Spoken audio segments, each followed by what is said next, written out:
Everyone, welcome back to my channel. This is Priyanka from रियांशन आई. तर आजचा व्हिडिओ ना खूप जास्त खास असणार आहे, कारण आजच्या व्हिडिओमध्ये मी दाखवणार आहे की घरगुती कांदा लसूण मसाला कसा बनवला जातो. पश्चिम महाराष्ट्रामध्ये घराघरात यूज होणारी चटणी जी आहे ना, ती आम्ही कशी बनवतो, कोणकोणते मसाले यूज करतो, ते सगळे या व्हिडिओमध्ये तुम्हाला बघायला मिळणार आहे. तर व्हिडिओ शेवटपर्यंत नक्की बघा. चला तर व्हिडिओला सुरुवात करूया. हे खडं मीठ आहे ना, 3 किलोला 3 किलो मीठ. आणि ते धने किती आहेत? सगळं 3 किलोला अर्धा किलो धने, 3 किलोला 3 किलो खड्याचे मीठ, आणि अजून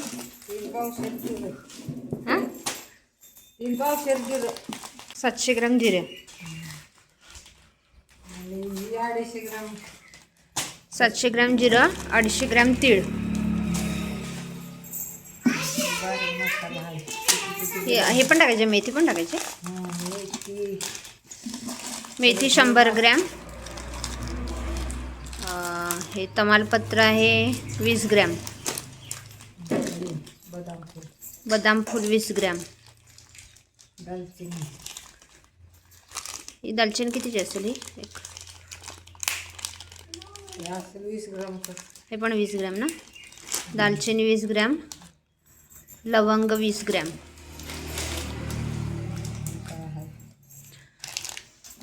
हे त्रिफळा पण 20 ग्रॅम,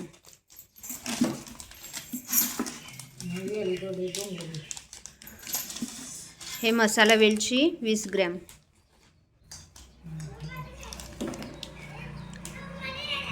नाकेश्वर 20 ग्रॅम. अशा प्रकारचे असते हे 20 ग्रॅम. जायपत्री 10 ग्रॅम,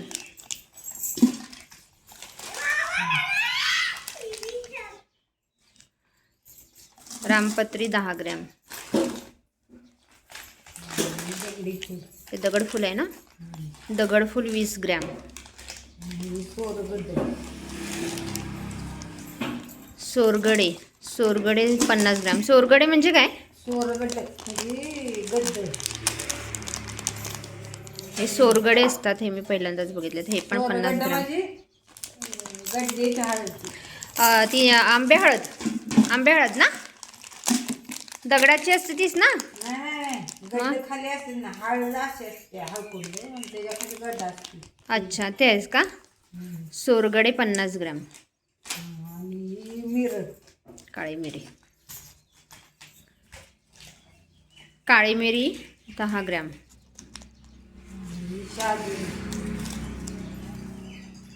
शहाजिरे 20 ग्रॅम.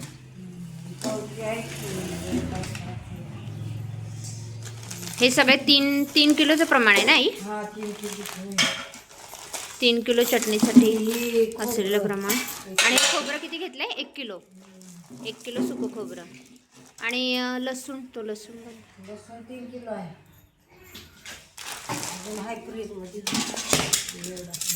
हा 3 किलो लसूण बारीक असं छान सोलून घेतलेला आहे.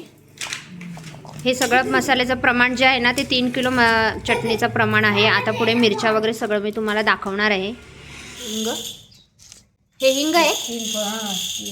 बारीक करायचं हे? नाही, मसाल्यात भाजून घालायचं. पण कोणता आपण जेवणात वापरतो हिंग पुडते आहे हे. ग्राम असतील. हे 3 किलोला असे 3 असे दगड घेतलेले आहेत. हे हिंगाचे दगड आहेत. ठीक. काही खोबरं, नंतर कांदे किती घेणार आहे? कांदे पण अर्धा किलो घ्यायचे आहेत. ते आता सगळं आम्ही बारीक, हे खोबरं आहे ते आम्ही बारीक कट करून घेणार आहेत. नाहीतर कांदे वगैरे सगळे आम्ही आता कट करायला घेतोय. व्हिडिओमध्ये दाखवल्याप्रमाणे जे जे मसाले आई ह्या चटण्यामध्ये यूज करणार आहेत, ते सगळ्या मसाल्याची ही लिस्ट आहे. जे व्हिडिओमध्ये दाखवले तेच सगळे मसाले आहेत. एकदा ही लिस्टही तुम्ही बघून घ्या, म्हणजे तुम्हाला कन्फ्युजन राहणार नाही. त्यानंतर हे जे सुकं खोबरं आहे ना, त्याचं मीडियम आकाराचे असे छान तुकडे करून घ्यायचे आहेत. जास्त बारीक कट करायचं नाही आहे, कारण नंतर आपल्याला हा जो मसाला, सगळे मसाले, सुकं खोबरं वगैरे आहे ना, ते छान असं भाजून घ्यायचं आहे. आणि हे सगळं डंकावर नंतर मिक्स होणार आहे. त्याच्यामुळे मोठे मोठे तुकडे करायचे आहेत, बारीक तुकडे करायचे नाही आहेत. तर इकडे मी मीडियम आकाराचे असे खोबऱ्याचे लहान लहान तुकडे करून घेते. आता हे सगळे माझे तुकडे खोबऱ्याचे करून झालेले आहेत. बघा, एवढ्या साईजचे तुकडे सगळे मी करून घेतलेले आहेत. आणि लसूण आहे ते आईने ऑलरेडी 3 किलोचा लसूण आहे हा, जो आईने ऑलरेडी व्यवस्थित सोलून छान घेतलेला आहे. त्यानंतर हे मीठ आहे ना जे चटणीमध्ये 3 किलोचं आपल्याला यूज करायचं आहे, म्हणजे 3 किलो चटणीमध्ये 3 किलो मीठ हे खड्याचं यूज करायचं आहे. तर हे खडे मीठ आहे तेही गोणीवर छान असं पसरून उन्हामध्ये वाळत घालायचं आहे. मिक्स आहे त्या तिन्ही प्रकारच्या. नंतर मिक्स केली मी देतो काढून थांबती लवकर या वरण वाटलं त्या कोणत्या संकेश्वरी? या लांबडे या? लांबडे हां या संकेश्वरी आहेत ना? संकेश्वरी. संकेश्वरी. आणि ही ही लवंगी आहे ना? लवंगी. संकेश्वरी, लवंगी आणि आणि त्या बेडकी होती ना एक? बेडगी न हां, ती ती त्याकडे आहे ते थांब संकेश्वरी, लवंगी मिरची. आणि ते आहे ते या घरच्या आहेत त्याच्यात. तिन्ही 1-1 किलो घेतल्या का? हां त्याचं नाव आहे गे ना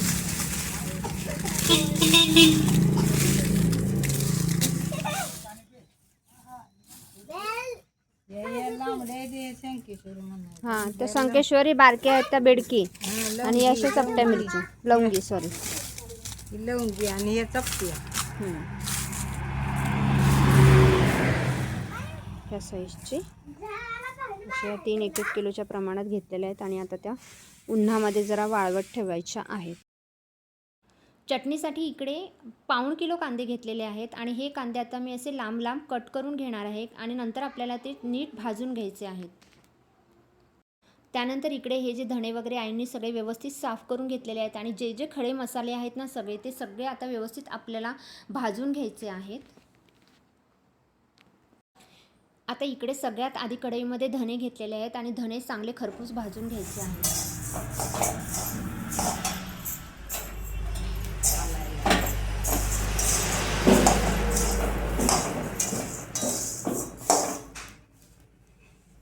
भाजून झाल्यानंतर ते एका मोठ्या भांड्यामध्ये काढून घेतलेले आहेत.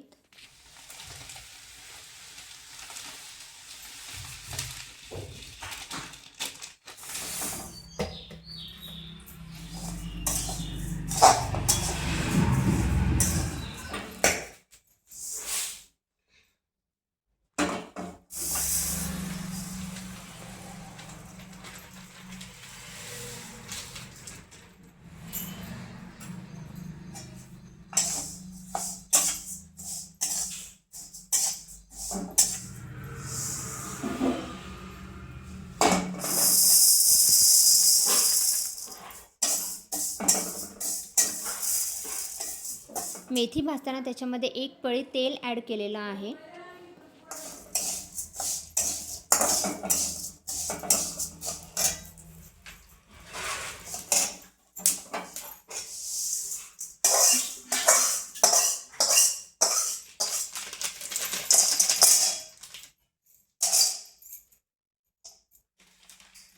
वेलची आणि दालचिनी एकत्र भाजायला घेतलेली आहे आणि ती भाजतानाही 1 पळी तेल ॲड केलेलं आहे.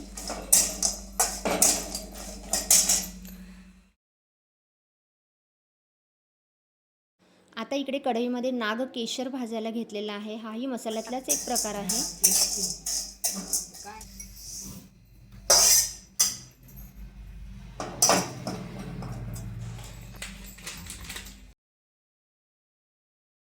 त्यानंतर कढईमध्ये रामपत्री आणि जायपत्री एकत्र भाजायला घेतलेली आहे आणि रामपत्री जायपत्री भाजतानाही 1 पळी तेल आईंनी ॲड केलेलं आहे आणि तेलामध्ये सगळे मसाले जे जे तेलामध्ये ॲड करायचे आहेत तेही सगळे तेलामध्ये व्यवस्थित भाजून घ्यायचे आहेत.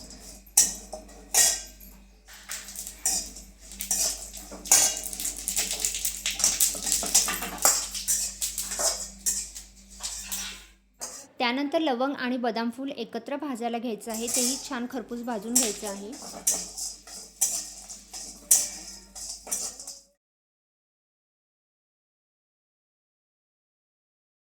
सगळे मसाले भाजताना काळजी घ्यायची आहे की मसाले कुठेही ओव्हर भाजले जाणार नाहीत, करपले जाणार नाहीत.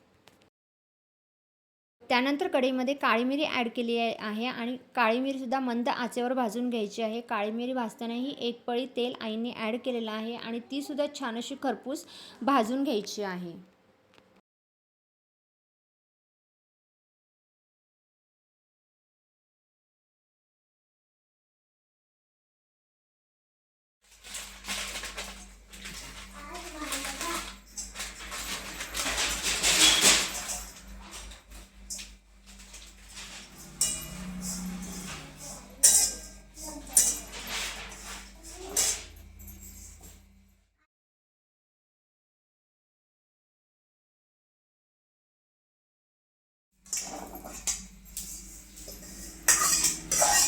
त्यानंतर इकडे कढईमध्ये 20 ग्रॅम मोहरी घेतलेली आहे. ॲक्च्युली मगाशी व्हिडिओमध्ये ते दाखवायचं राहून गेलं होतं, कारण मोहरी जी आहे ना ती आमची घरचीच असते. त्याच्यामुळे इकडे 20 ग्रॅम मोहरी आहे, ती छान खरपूस भाजून घ्यायची आहे.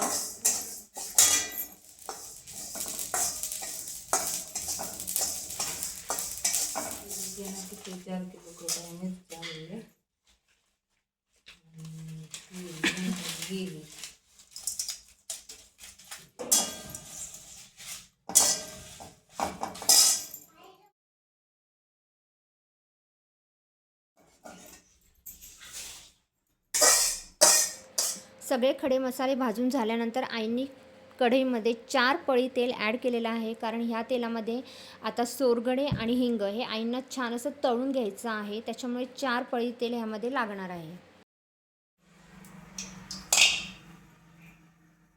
हे पण तळून घ्यायचं आहे. तेल चांगलं कढल्यानंतर त्यामध्ये हे जे हिंगाचे 3 खडे होते ते तेलामध्ये सोडलेले आहेत आणि ते छान असे परतून घ्यायचे आहेत. तेल शोषून घेतल्यामुळे त्याच हिंगाच्या खड्यांचा आकार आहे ना तो थोडासा मोठा होतो.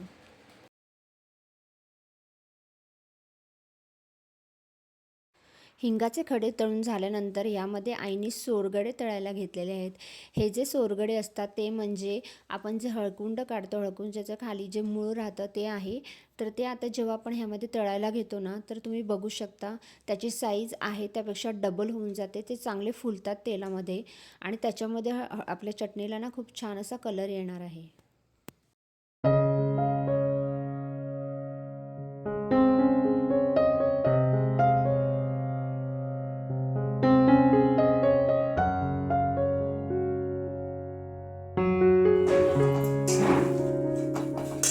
सोरगडे तळून झाल्यानंतर त्याच तेलामध्ये आता ह्यामध्ये आपल्याला खोबऱ्याचे तुकडे ॲड करायचे आहेत आणि तेही छान सोनेरी रंगावर छान असे परतून घ्यायचे आहेत.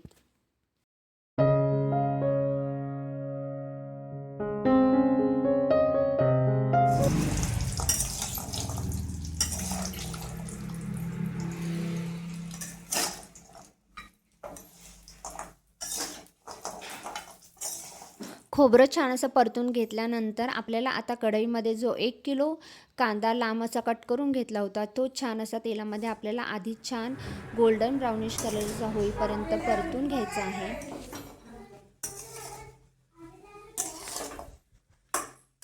कांदा तेलामध्ये छान असा फ्राय झालेला आहे. आता त्यामध्ये तेल ॲड करायचं आहे, म्हणजे हा जो कांदा आहे ना तो ह्या तेलामध्ये शिजवायचा आहे. म्हणजे कांद्याच्या डबल असं वरती थोडंसं येईल इतकं तेल त्यामध्ये ॲड करायचं आहे आणि कांदासुद्धा छान त्याच्यामध्ये परतून शिजला पाहिजे, छान असा मऊ झाला पाहिजे. म्हणून हा कांदा आता यामध्ये शिजत ठेवायचा आहे.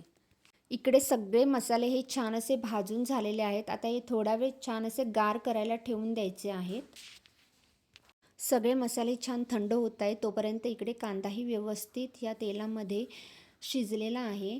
कांदा तेलामध्ये शिजवायचा आहे कारण नंतर आपल्याला तो डंकामध्ये मिक्स करायला द्यायचा आहे.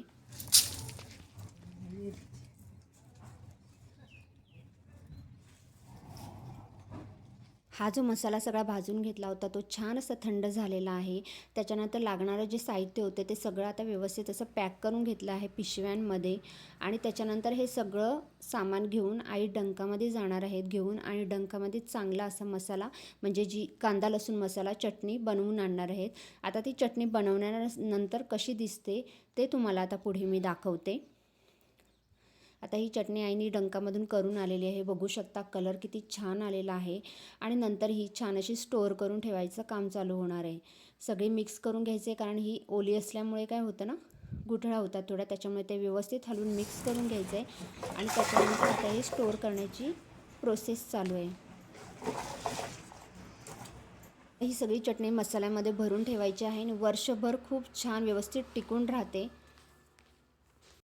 अशा प्रकारे जर तुम्ही वर्षभराची चटणी कांदा लसूण मसाला बनवला तर तो वर्षभर खूप छान टेस्टी होतो आणि जेवणालाही खूप छान टेस्ट होते. तर असा होता व्लॉग. व्हिडिओ आवडल्यास लाईक करा, शेअर करा आणि चॅनलवर नवीन असाल तर माझे चॅनल नक्की सबस्क्राईब करा. आणि ही चटणी तुम्ही अशा प्रकारे घरी बनवून बघा. माझं हे जे प्रमाण होतं ते 3 किलोचं होतं. असंच प्रमाण तुम्ही 5 किलोचं 10 किलोचं घेऊ शकता आणि अशा प्रकारे सगळी चटणी स्टोअर झालेली आहे. चला तर भेटूया नेक्स्ट व्लॉगमध्ये. Till then bye.